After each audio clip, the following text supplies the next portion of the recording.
Shalom and welcome to the Spirit Gym channel, where we spread the message of our Lord Jesus Christ by meeting the needs of the needy.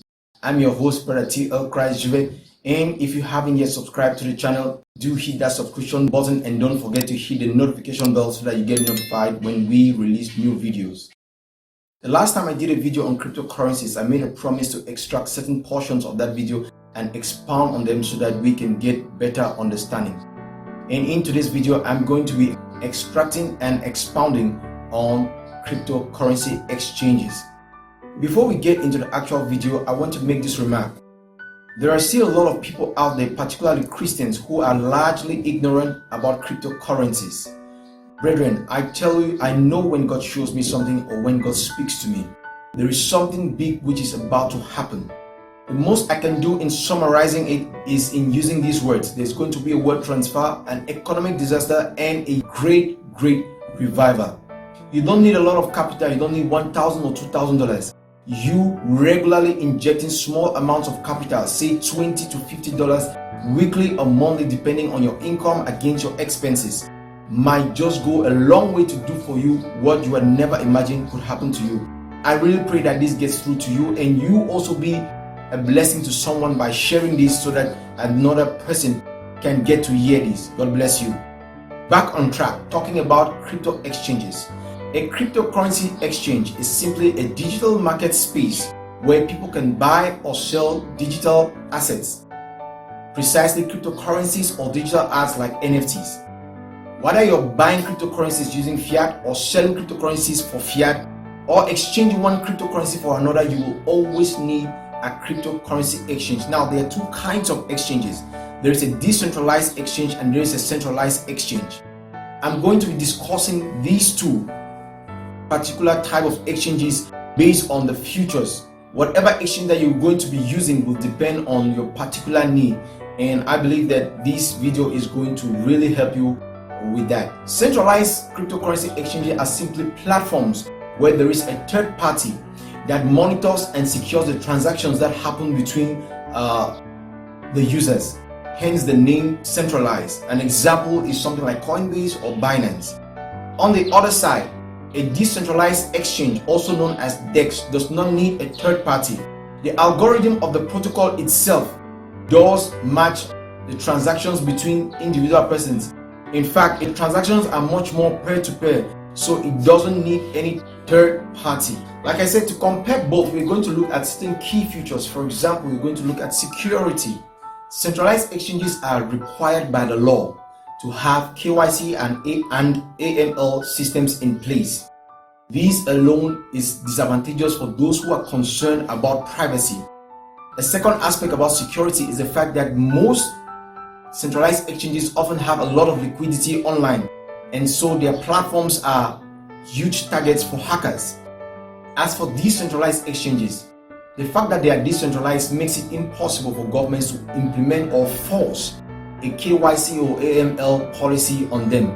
And also, because transactions are mostly peer-to-peer, it is also very difficult for hackers to successfully target these systems and do away with funds. The second aspect we are going to discuss is customer support.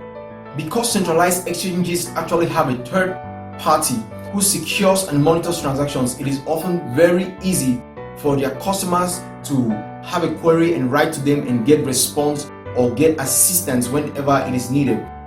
Unlike decentralized exchanges, which is made up of a decentralized community of engineers which cannot be reached on a one-on-one basis. However, they often have communities which users can always join in order to get whatever support that they need. The third aspect is in the management of the encrypted keys of the cryptocurrencies. Every cryptocurrency has an encrypted key. This is what grants you access and custody of your cryptocurrency. In fact, losing that encrypted key is like losing the cryptocurrency. What happens with centralized exchanges is that they keep and manage your encrypted keys. In other words, they act as custodians to your cryptocurrencies. Then they later on issue you an account which has a username and a password. These grant you access to your cryptocurrencies. Now, this password, if lost or forgotten, can easily be recovered without any problem. On the other hand, with decentralized exchanges, that is not the case. The users actually keep and manage their encrypted keys. In fact, they are custodians of their own assets. The downside of this is that if you should lose the password to these encryptions, the cryptocurrencies are lost and gone forever.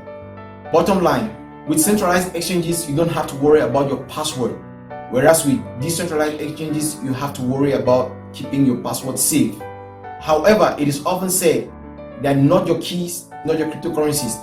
So you want to be very careful when it comes to keeping large sums of cryptocurrencies on centralized exchanges. It is always important to move them onto a cold storage. I'm going to be discussing more about how to store cryptocurrencies in another video. The next aspect is regulation. Centralized exchanges, because of their nature, makes it possible for government to regulate them, and they are therefore prone to regulatory policies and government attacks. This is unlike decentralized exchanges, which are much more resilient because there is no central body which the government can target. Next, we talk about fees. Centralized exchanges charge a percentage fee on the amount of the transaction. This percentage is often under 0.1%. However, with decentralized exchanges, transactions generate what is called gas fees, which is an amount that is charged by the validators of the transactions that are generated on a network. Now, we must also consider that during periods of high congestion, these gas fees can really blow out of proportion. Such is the case with the Ethereum network, which sometimes you have gas fees that are more expensive than the transaction that you do. This is one of the major reasons why Ethereum is trying to move from a proof of work protocol to a proof of stake protocol, because it is believed that this is going to reduce the amount of congestion and therefore greatly drop gas prices. Next, it is important that we talk about the availability of cryptocurrencies on a particular cryptocurrency exchange. Most centralized cryptocurrency exchanges have fewer cryptocurrency projects. This is because before a project is listed on the exchange, it goes through a rigorous selection process. This is unlike decentralized exchanges where it is open source and almost anyone can just list a project in a decentralized fashion. So we realize that users of centralized exchanges are more protected against scam projects and shitcoins compared to users of decentralized exchanges. The last aspect that we're going to be talking about is extra features. Centralized exchanges are often much more sophisticated compared to decentralized exchanges. As such, they offer room for different features such as futures trading, leverage trading, and also the different type of market orders. This is unlike decentralized exchanges, which are often very straightforward in buying and selling of different cryptocurrencies. Whether or not you're going to be using a centralized exchange such as Binance or a decentralized exchange such as Uniswap, all depends on your particular situation and your particular need. However, based on my personal experience, I will always advise that as a newbie, it is better to go for a centralized exchange. This is because it is more closely related to our traditional financial system in that customer support is guaranteed. You also do not have to worry about encrypted keys, which is a headache to a lot of people. You can load up accounts or buy cryptocurrencies using fiat currency and as well sell cryptocurrencies for fiat currencies. And you do not have to worry about a lot of scam projects. You just have to allow the projects to be selected by the exchanges. Now, this is what I see with the industry. As time goes by, I see these differences dissolve because both type of exchanges are now releasing new features that seem to be a hybrid of both types. That brings us to a conclusion that at the end of the day, it's going to boil down to merely centralized and decentralized platforms, one being regulated by government through their KYC and AML policies, and the other being much more a free world like the Wild West. Thanks for watching, guys, and if this video has been informative to you, please don't forget to smash the like button on your way out. And if there is something you think that is important which I didn't mention in the video, don't forget to leave that in the comment section. I love reading from you guys. That's it. I will be seeing you in the next video, and always remember that I love you. God bless you. See you next time. Bye bye.